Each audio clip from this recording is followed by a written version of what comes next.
മൂന്നാം മോദി സർക്കാരിന്റെ മൂന്നാം ബജറ്റ് ഇന്ന്.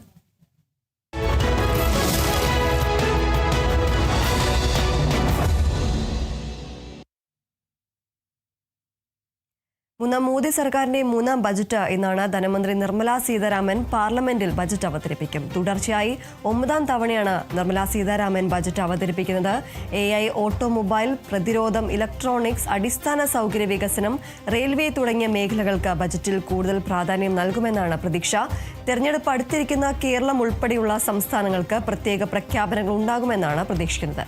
വിവരങ്ങളുമായി രഞ്ജിൽ രാജ് ചേരുന്നു. രഞ്ജിൽ, ഏറെ പ്രത്യേകതയുള്ള ഒരു ബജറ്റ് തന്നെയാണ് ഇന്ന് അവതരിപ്പിക്കുന്നത് എന്ന് നമുക്ക് പറയാൻ സാധിക്കും. ഒരു ചരിത്രത്തിൽ ആദ്യമായി തന്നെ ഒരു ഞായറാഴ്ച ബജറ്റ് അവതരിപ്പിക്കുന്നു. അതുപോലെ തന്നെ തുടർച്ചയായി 9ാം തവണ ബജറ്റ് അവതരിപ്പിക്കുന്ന ഒരു ധനമന്ത്രി എന്ന ഒരു നേട്ടവുമാണ് നിർമ്മല സീതാരാമനിൽ ഈ ഒരു ബജറ്റ് അവതരണത്തിലൂടെ നേടാൻ ഇരിക്കുന്നത്. അതുപോലെ തന്നെ ഈ തെരഞ്ഞെടുപ്പ് അടുത്തിരിക്കുന്ന കേരളം അടക്കമുള്ള സംസ്ഥാനങ്ങൾക്ക് ഏറെ നിർണായകം. ഈ സംസ്ഥാനങ്ങളെല്ലാം ഉറ്റുനോക്കുന്ന ഒരു ബജറ്റ് കൂടിയാണ്. കൂടുതൽ വിവരങ്ങൾ എന്തൊക്കെയാണ്? ദീപ്തി സൂചിപ്പിച്ച പോലെ തന്നെ കേരളം ഉൾപ്പെടെയുള്ള സംസ്ഥാനങ്ങൾ ഏറെ ഉറ്റുനോക്കുന്ന ഒരു ബജറ്റ് കൂടിയാണ് ഇത്. കാരണം നിയമസഭാ തെരഞ്ഞെടുപ്പ് അടുത്തിരിക്കുകയാണ്. അതുകൊണ്ട് തന്നെ പ്രത്യേക പാക്കേജുകൾ അല്ലെങ്കിൽ പ്രത്യേക പ്രഖ്യാപനങ്ങൾ ഉണ്ടാകുമെന്ന പ്രതീക്ഷയിൽ തന്നെയാണ് കേരളം, അസം, തമിഴ്നാട് ഉൾപ്പെടെയുള്ള സംസ്ഥാനങ്ങളുള്ളത്. കഴിഞ്ഞ ബജറ്റിന്റെ സമയത്തൊക്കെ തന്നെ അല്ലെങ്കിൽ ഇത്തരം സിറ്റുവേഷൻ നേരത്തെ വന്നപ്പോൾ തന്നെ ഈ നിയമസഭാ തെരഞ്ഞെടുപ്പുള്ള സംസ്ഥാനങ്ങൾക്ക് പ്രത്യേക പ്രഖ്യാപനം ഉണ്ടായിരുന്നു. അതുകൊണ്ട് തന്നെ ഇപ്പോൾ നിയമസഭാ തെരഞ്ഞെടുപ്പ് അടുത്തിരിക്കുന്ന കേരളം ഉൾപ്പെടെയുള്ള സംസ്ഥാനങ്ങൾക്ക് പ്രത്യേക പാക്കേജുകളോ അല്ലെങ്കിൽ പ്രത്യേക പ്രഖ്യാപനങ്ങൾ ഉണ്ടാകുമോ എന്ന ഒരു പ്രതീക്ഷയിലാണ് എല്ലാ സംസ്ഥാനങ്ങളും ഉള്ളത്. അതേപോലെ തന്നെ നിർമ്മല സീതാരാമന്റെ 9ാമത്തെ ബജറ്റാണ്, അതായത് തുടർച്ചയായുള്ള 9ാമത്തെ ബജറ്റാണ്. അതുകൊണ്ട് തന്നെ അത്തരമൊരു റെക്കോർഡ് നേട്ടം അല്ലെങ്കിൽ റെക്കോർഡ് ബജറ്റ് അവതരണം കൂടിയാണ് ഇതിലൂടെ നിർമ്മല സീതാരാമൻ സ്വന്തമാക്കാൻ പോകുന്നത്. മൂന്നാം മോദി സർക്കാരിന്റെ മൂന്നാം സമ്മേളനം അല്ലെങ്കിൽ മൂന്നാം ബജറ്റ് പ്രഖ്യാപനമാണ് ഇന്ന് നടക്കാൻ പോകുന്നത്.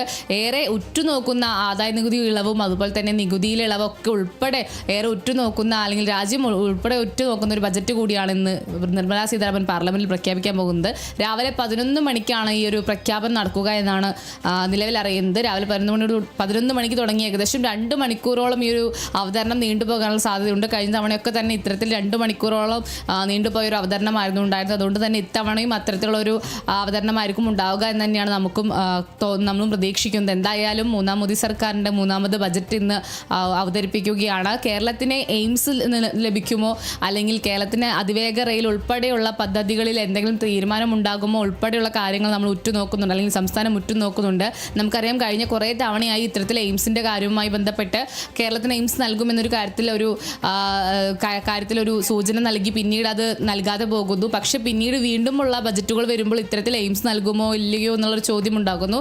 ഇത്തവണ അത് ഉണ്ടാകുമോ ഇല്ലയോ എന്നുള്ളൊരു ചോദ്യം വീണ്ടും ഉയർന്നിട്ടുണ്ട്. എന്തായാലും കഴിഞ്ഞ ഈ തെരഞ്ഞെടുപ്പ് സമയത്തൊക്കെ തന്നെ MP-മാർ ഉൾപ്പെടെയുള്ളവർ പറയുന്നത് കേരളത്തിന് ഇത്തവണ എയിംസ് ഉണ്ടാകുമെന്നൊരു കാര്യമായിരുന്നു. അത് ഉണ്ടാകുമോ ഇല്ലയോ എന്നുള്ളതൊക്കെ തന്നെ ഇനിയിപ്പോൾ ഈ ഒരു ബജറ്റ് അവതരണത്തിലൂടെ നമുക്കറിയാൻ സാധിക്കും. അതേപോലെ തന്നെ അതിവേഗ റെയിൽ ഉൾപ്പെടെയുള്ള പദ്ധതികൾ സംസ്ഥാന സർക്കാരിൻ്റെ അതിവേഗ റെയിൽ ഉൾപ്പെടെയുള്ള പദ്ധതികൾ കേന്ദ്രത്തിന് മുൻപിലുണ്ട്. അതിലൊക്കെ തന്നെ എന്തെങ്കിലും പ്രഖ്യാപനങ്ങൾ ഉണ്ടാകുമോ എന്നുള്ളതും ഇന്ന് അറിയാൻ സാധിക്കും.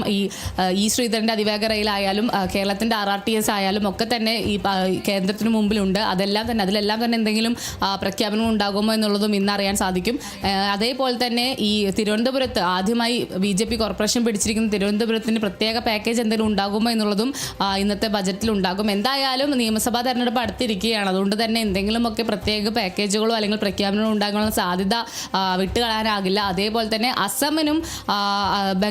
അസമിനും പ്രത്യേക പാക്കേജ് കഴിഞ്ഞ ദിവസം പ്രധാനമന്ത്രി നരേന്ദ്രമോദി പ്രഖ്യാപിച്ചിരുന്നു. അതായത് റെയിൽവേയുമായി ബന്ധപ്പെട്ട പ്രത്യേക പാക്കേജുകൾ അനുവദിച്ചിരുന്നു. അതേപോലെ തന്നെ കേരളത്തിന് ഉണ്ടാകുമോ എന്നുള്ളതാണ് ഉറ്റുനോക്കുന്നത്. വന്ദേ ഭാരത് സ്ലീപ്പർ ട്രെയിന് കേരളത്തിന് കൂടുതൽ അനുവദിക്കുമോ എന്നുള്ളതും ഇവരും ഉറ്റുനോക്കുന്നുണ്ട്. അത്തരത്തിൽ വമ്പിച്ച ഒരു വികസനം അല്ലെങ്കിൽ വൻ പ്രഖ്യാപനങ്ങൾ ഉണ്ടാകുമോ എന്നുള്ള ഒരു കാര്യത്തിലാണ് എല്ലാവരും പ്രതീക്ഷയോടെ കാത്തിരിക്കുന്നത്. രാവിലെ 11 മണിക്ക് തന്നെ ഈ ഒരു പ്രഖ്യാപനം ഉണ്ടാകും. അതിൽ ഇത്തരം കാര്യങ്ങൾ ഉണ്ടായിക്കഴിഞ്ഞാൽ അത് കേരളത്തിന് ഉൾപ്പെടെയുള്ള സംസ്ഥാനങ്ങൾക്ക് ഏറെ ഈ ഒരു തെരഞ്ഞെടുപ്പ് സമയത്ത് ഏറെ നിർണായകമാണ് അല്ലെങ്കിൽ ഏറെ കാര്യക്ഷമമായി മാറും. എന്തായാലും വമ്പൻ പ്രഖ്യാപനം ഉണ്ടാകുമെന്ന പ്രതീക്ഷയിൽ തന്നെയാണ് രാജ്യം ഉറ്റുനോക്കുന്നത്. അത് 11 മണിയോടുകൂടി പ്രഖ്യാപനം തുടങ്ങിക്കഴിഞ്ഞാൽ ഈ എയിംസും അതുപോലെ തന്നെ റെയിൽവേ ഉൾപ്പെടെയുള്ള വികസനങ്ങളിൽ എത്രത്തോളം പ്രഖ്യാപനങ്ങളാണ് ഉണ്ടാവുക എന്നുള്ളത് അറിയാൻ സാധിക്കും. ദീപ്തി, ശരി.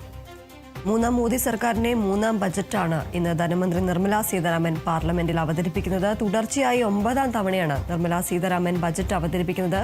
AI, ഓട്ടോമൊബൈൽ, പ്രതിരോധം, ഇലക്ട്രോണിക്സ്, അടിസ്ഥാന സൗകര്യ വികസനം, റെയിൽവേ തുടങ്ങിയ മേഖലകൾക്ക് ബജറ്റിൽ കൂടുതൽ പ്രാധാന്യം നൽകുമെന്നാണ് പ്രതീക്ഷിക്കുന്നത്. അതുപോലെ തന്നെ തെരഞ്ഞെടുപ്പ് അടുത്തിരിക്കുന്ന കേരളം ഉൾപ്പെടെയുള്ള സംസ്ഥാനങ്ങൾക്ക് പ്രത്യേക പ്രഖ്യാപനങ്ങൾ ഉണ്ടാകുമെന്നാണ് പ്രതീക്ഷിക്കുന്നത്.